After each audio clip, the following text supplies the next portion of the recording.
All right, I'm going to present the numbers to you. All right. I'm going to close. You're going to push back on the payment. Okay? I'm going to treat it like a complaint. Acknowledge it and reclose you. You're going to go, no, you don't understand. I want a lower payment. First thing I'm going to do is offer to extend the term and ask you for more cash. You're going to go, no, I ain't going to go a day over 60 and I've got no more cash to put down. Right. Then I'm going to do what I call the kinder, gentler takeaway. Okay, I really don't want to switch vehicles, but I'm going to point out a couple things that make your payment what they are, and you're going to go, yeah, nice try, but no, I still want a lower payment. Okay. Then I'm going to do what I call a split payment disclosure. I'm going to show you how the payment really isn't what it says on this paper for that vehicle, and it really isn't. And then I'm going to do the cash value build. This time it'll be about noon, okay? And it's the most effective payment justification strategy in the history of the automobile business, and nobody in this building's ever seen it before, okay? Unless they watch my videos, and I doubt anybody in the building's ever watched my videos. Right. Okay?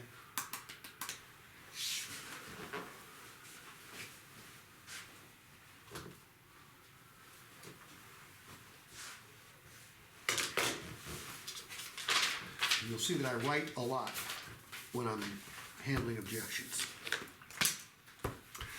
All right, Ram, first things first, there's no such thing as a good deal on the wrong vehicle. The Suburban you picked out, right vehicle? It is. Equipped the way you said it had to be equipped? Everything that I want. Okay, good. So we got the right vehicle. There's going to be no surprises here. Okay.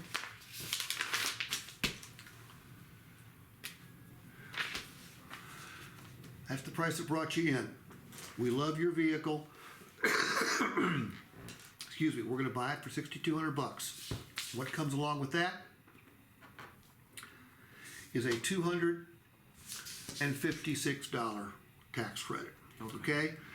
When you run the numbers all the way down after paying off your vehicle, we have a balance to finance of 32 and change. Now over here, I'm going to give you 3 different payment options. 36 months. Highest payment, saves you the most money, allows you to build cash value faster so you can trade it sooner, okay? And you also pay it off faster, which gives you the dream payment sooner, which is no payment at all. 60 months, way lower payment, way more flexible, all the cool stuff up here. You just do it in your own time frame, okay? There's no prepayment penalty. And 48 months, best of both worlds, okay? Payment's much lower than would be at 36, a little bit higher than would be at 60, but you still save money, build cash value faster, and trade it in sooner. Right. And by the way, this payment versus this payment saves you $3,700. Now up here, 3 cash down. The more cash you put down, the more money you save, the quicker you can trade it, and the faster you pay it off. Okay? So, which one of those cash down numbers works best for you? I could do the 5,000. High payment, save the most money. Low payment, most flexible. Middle payment, best of both worlds. Which one works best for you? Well, Steve, I really can't pay the 902, and I wasn't expecting to pay the 604 for the 60 months. Ram, you can, but you don't want to, because these are the highest payments anyone's ever shown you, right? Yes. Okay, look, we see this every single day. You picked out a great vehicle, a great bang for the buck.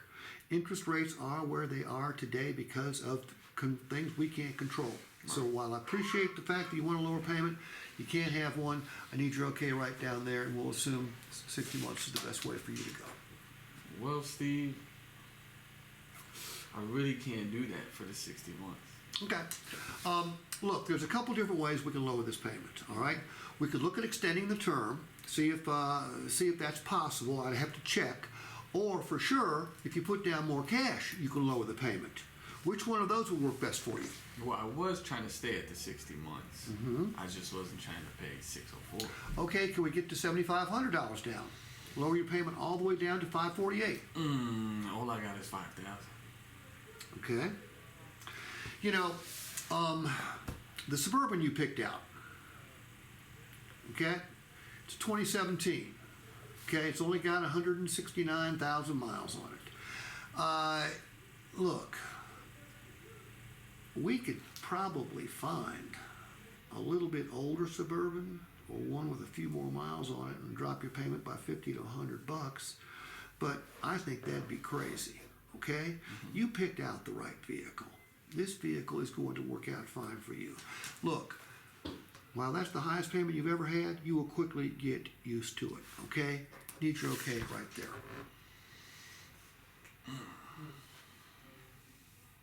So there's no way that payment can drop, is what you're telling me. No, don't close yet. Don't say, look, Steve, you got to do something. Yeah, Steve, you got to do something for me. I'm not okay with the 604 payment for 60 months. Okay. Ram, the payment for the Suburban is really not $604 a month. And why is that? Because it's a payment for two vehicles. We're paying off your vehicle to the tune of $13,870. Okay? $13,870. It's only worth $6,200, which means you're upside down by $7,670. You have a phone with you? Sure do. Divide these numbers for me. Divide 7670 Okay. by 32011. Divided by 32011. It's going to give you a small number. 2.388. 2 point? Yeah, 2. No, it's not going to be 2 point. Try it again. Divide 7670 by 32011. Okay, so 238. You say no. 7670 divided by 32011 equals 0.239 or 24%. Take 604 and multiply it by 24%. 14,496. You're the worst calculator worker I've ever seen in my entire life. Okay? Take 604 times 24%. Times 24%. 144.96. Or 145. Or 140. Okay? 604 minus 145 is 9.5. 1 from 5 is 4. Your payment, Ram, for this vehicle is $459 a month. Okay? The 604 includes your trade-in. So we can do this one of two ways. A, you leave at $459, but you add $776 in cash down. Or B, you leave the $76.70 wherever you have it, and you leave at $604, which you'll quickly get used to. A or B, which one works best for you? Say neither one of them. Neither one of them. Okay.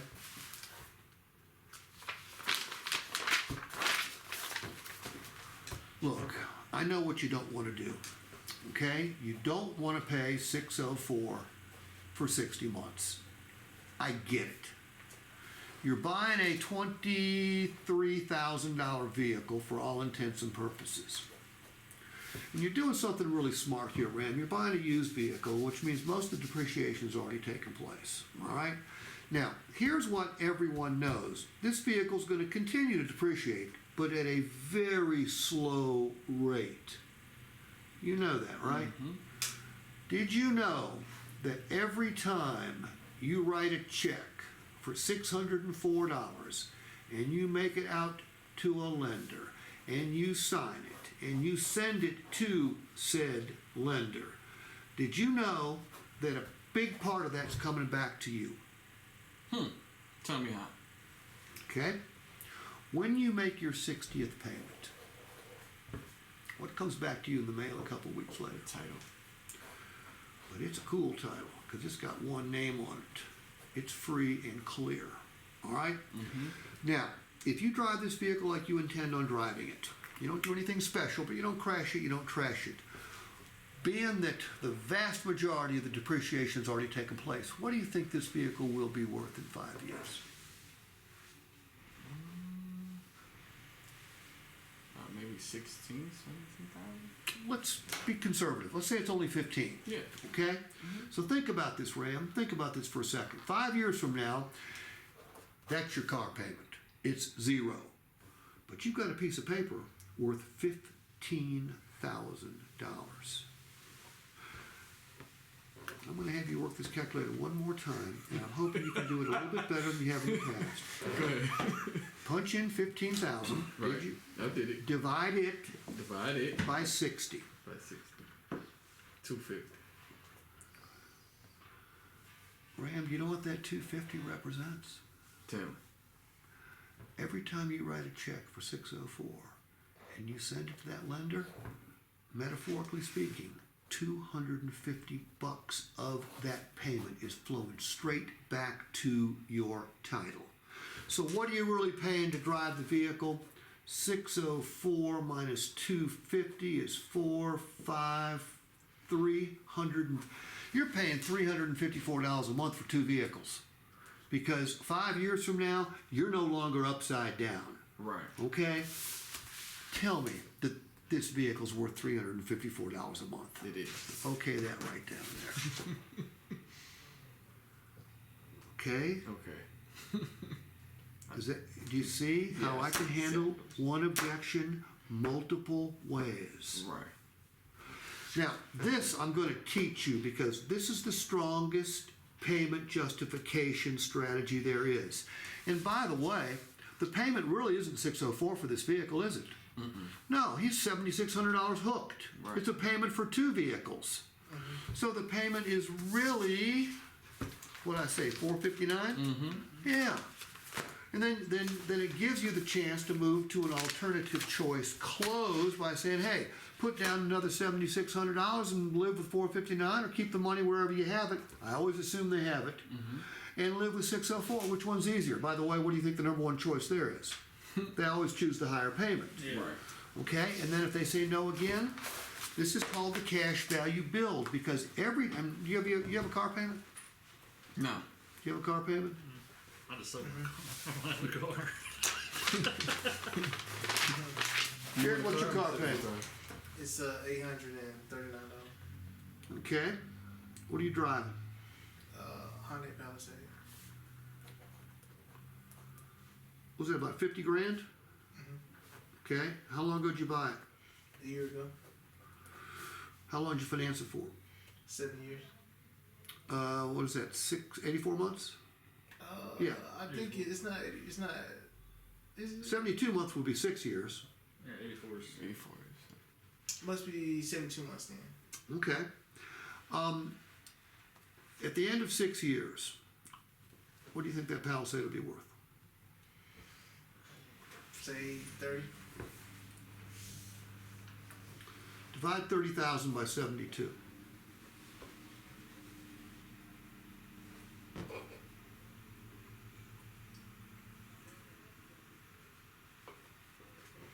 $416.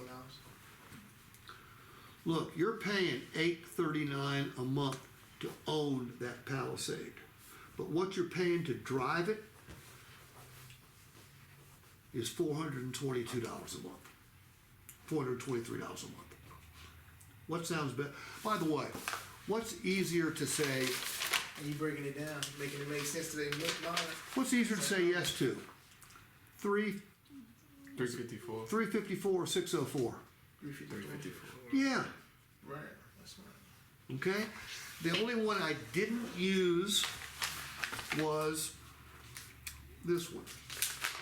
And you just ask them what they think it's gonna be worth, and you know, make it make sense to them, what they said. Well, it's their number. It's their number. It's gonna be more believable. What if I'd have said, I could have said to you, Ram, would $100 a month less sound better to you? Yeah. Yeah, of course it would. We'd have to look at a 2015, 2014, 2016, maybe 200,000 miles. I don't want to do that. One more time. Divide 100 by 30 for me. 34. You said divided by 34? 100 by 30. 3.333. Yeah.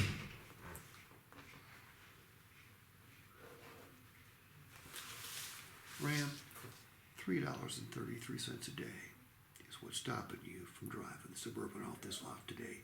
You ain't gonna let that happen, are you? I didn't think so. You're okay right there. Now, is this complicated stuff? No. No, but is it gonna take some practice? Yeah. Yes, it is.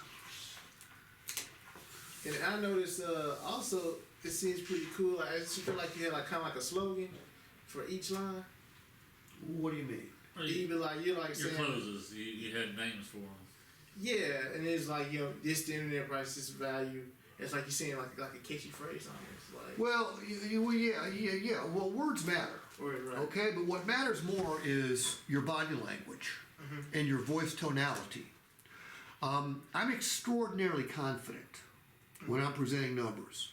By the way, whenever I'm on your property, if you see me and you got a customer you need help closing,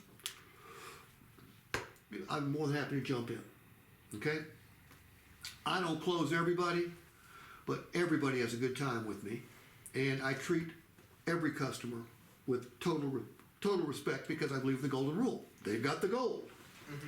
I want them to buy the car they want to, the way they want to buy it, but I also am going to close extremely persistently. Okay? I'm not. By the way, have I given up 1 penny's worth of gross yet? I might have to, but if I go through all these strategies, I'm probably going to get away with giving up a whole lot less than I would be if I just said, "Well, gee, where did you want your payment?" That is the infamous question right there. Okay, that's the dumbest question you can ask. Even the TOs out here. So where do you want to be at? I'm like, gee. Well, look, customers give us a lot of stupid answers, but it's almost always in response to a stupid question. Ask me what I think my trade's worth. Okay, so how much do you think your trade is worth? You're going to get a stupid answer. Okay? Kelly Blue Book value. Ask me where do you want your payment, Steve? Where do you want your payments? You're going to get a stupid answer because it's a stupid question. $150 a month. Right. Ask me, well, how much cash did you want to put down, Steve? How much did you want to put? You're going to get a 0, okay? Because it's a stupid question. No one wants to. Everybody wants to. Now, desperation, last gasp, I may say, William, what's it going to take for you to take delivery of this vehicle today? If I've exhausted everything I know how to do, then I go into the grovel mode. But I'm not going to go into the grovel mode until I've exhausted all the strategies I know, and I know a bunch of them. I'm not beyond begging for business, don't get me wrong. Right. I just don't have to do it very often. So what if they sit here and, oh, well, I think you said not to deal with the prices yet, but what if they say, well, we're not really trying to pay that price? Why'd you pick out the vehicle? Right. You came in on a price. Right. Most of the time. Well, I've only been pre-approved for $19K. Well, then you need to put down some additional money or we need to go find another vehicle. How do you want to do it? Because I'm still going to always put it back on them. Okay? The customer's got a responsibility as well. Now, how do we determine what a customer will pay? What if they hit you with the, well, I can go somewhere